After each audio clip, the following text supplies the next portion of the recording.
सूरत त्वाहा आयत नंबर 73 ना तर द आयत नंबर 76 पूरी द मूसा अलैहिस्सलातु वस्सलाम द वाक़ई द्रीम मकाम او دریم مقام ده او دریم برخه ده چې پاغي کې د جادوګرانو سره مقابله پاغي باندې غلبه د فرعون دباو د جادوګرانو استقامت ذکر کوي. نن سبق کې د جادوګرانو استقامت ته پرونم سبق کې داو فرعون ته ویلیو وستا لاس خلاص چې تسکه نو کوا تب دنیا کې کولی شي من کمزوریو او تزوروري چې سکه اوکا خو صرف په دې دنیا کې کولی شي او بس آخرت کې به بیا حساب کتاب کو. نو نن د اک استقامت نور جکم دی مخپلوان دی ترقی ذکر کئی. کله چې فرعون ته داوی چې تسکه نو کوا په دې دنیا کې کولی شي او نور نشي کولی نو بیا ورته وی چې ګوري وورا چې ان آمنا بربنا من په دغه خپل رب ایمان راوړو او زمنګ د ایمان د راوړو غرض او مقصد دا دی چې لیغفر لنا خطايانا چې مونږ ته الله زمونږ ګناهونه معاف کړي. دا دلیل شو د دې خبرې چې د ایمان د راوړو سره مخکینی ټول ګناهونه الله معاف کړي. د توبې سره مخکینی ټول ګناهونه الله معاف کړي. نو کله چې یو انسان توبه وباسي او ایمان راوړي نو مخکینی ټول ګناهونه معاف شي.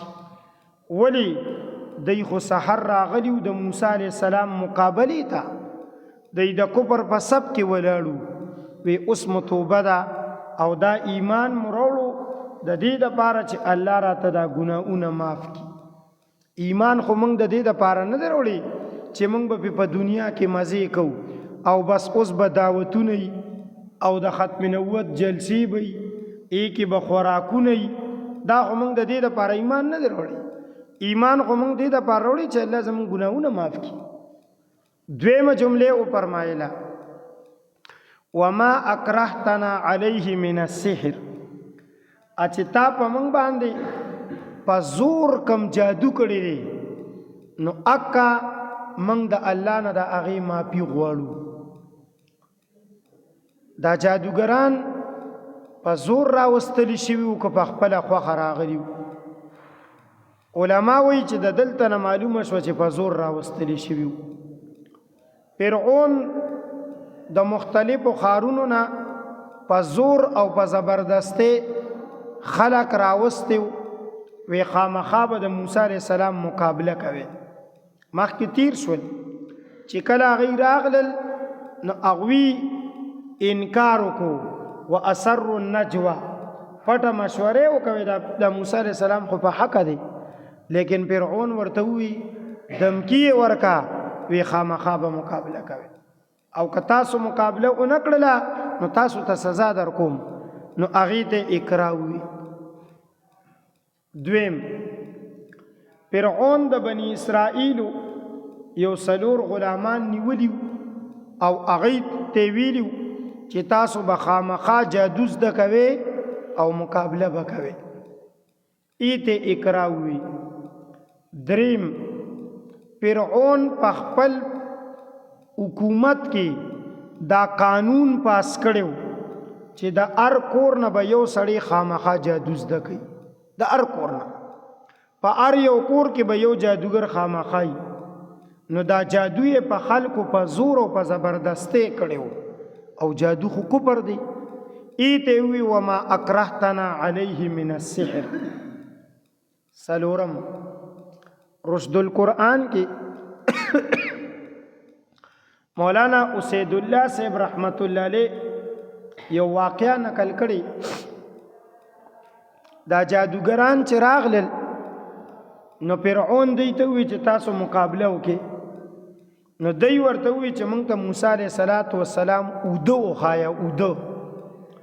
نو یو وارې موسی علیه السلام اوده فرعون ورته وښولو وی دا دی موسی علیه السلام. جادوګرانو چې وکتل نو موسی علیه السلام اوده دی او امسا لګیا ده د موسی علیه السلام حفاظت کوي او څوکیداري کوي. جادوګرانو وی دا خو بالکل جادوګر نه دی، ځکه د جادوګر شان داسې وي جادوګر سړی چې اوده شي د جادو اثر ختم شي، د جادو ختم شي. نو دی اوده دی او امسای لګیا دی د حفاظت کوي او د مار په شکل ولاړ دی. نو معلومه شوله چې دی چې کوم دی نو جادوګر نه دی.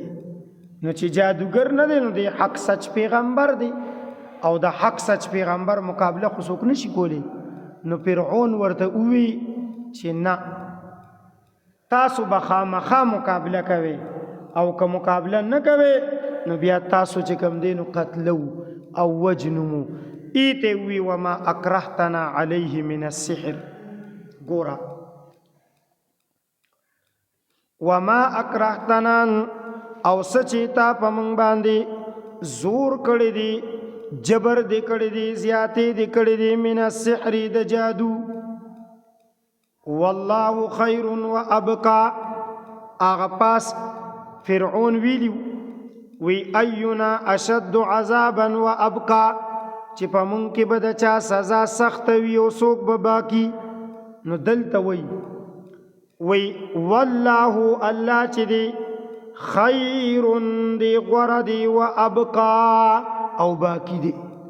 د الله سزام باقی ده، د الله جزام باقی ده، د الله عذابم باقی دی، د الله نعمتونم باقی دی، د الله ذاتم باقی دی او د مخلوق دا خو ارس ختم دی. دیوی مخی ترقی کئی باغی کی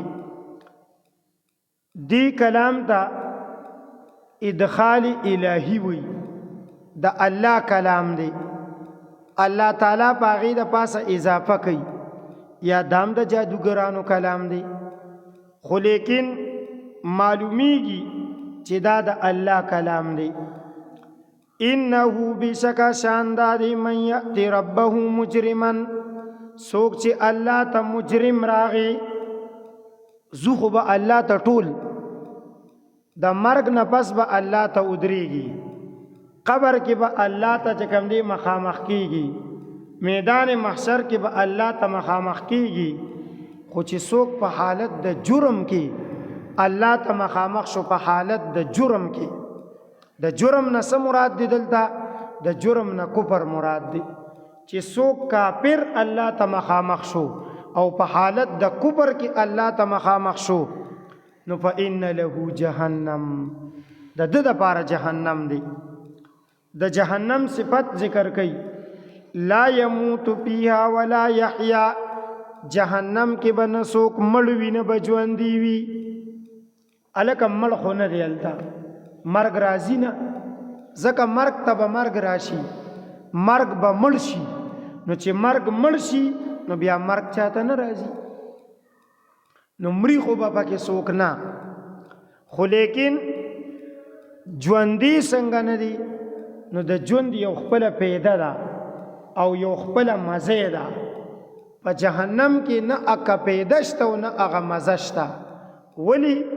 چغی سوری واویلا افسوس پریاد عذابونا ماران لړمانان اور گرمی اوبو دا ټول ارس دی.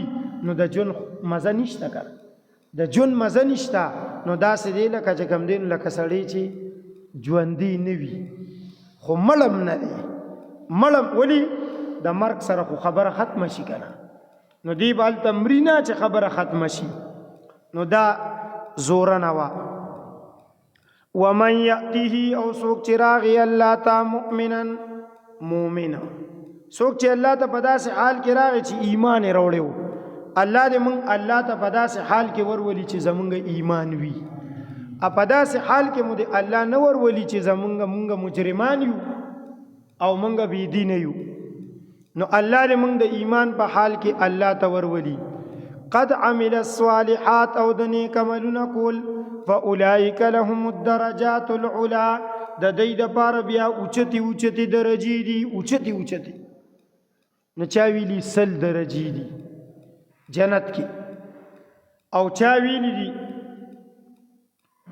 چې د قرآن د آیاتونو په مقدار درجې دي لکه حدیث کې راغلی دي وی حافظ او قاری ته به الله وی چې قرآن لولا او په درجو خیجا چې کم ځای ستا و الناس باندې قرآن ختم شو اکه بستا درجې نو د قرآن د آیاتونو عمر درجې دي درجې داسې دي لکه سیړۍ چې دي نو دی به دومره چې کم دی نو بره به خیجي هلته نو درجات علا اوچتي درجې دي اوچتي بنگلی دي اوچتي چې کم دی نو هغه برجونه دي او هغه چې کم دی نو محلات دي جنات عدن د همیشوالی باغونه دي همیشه باغونه به تجری من تحتها الانهار لاندې به ترنه نیرونه بیږي غټ نیرونه به سلوري د اوبو د پیو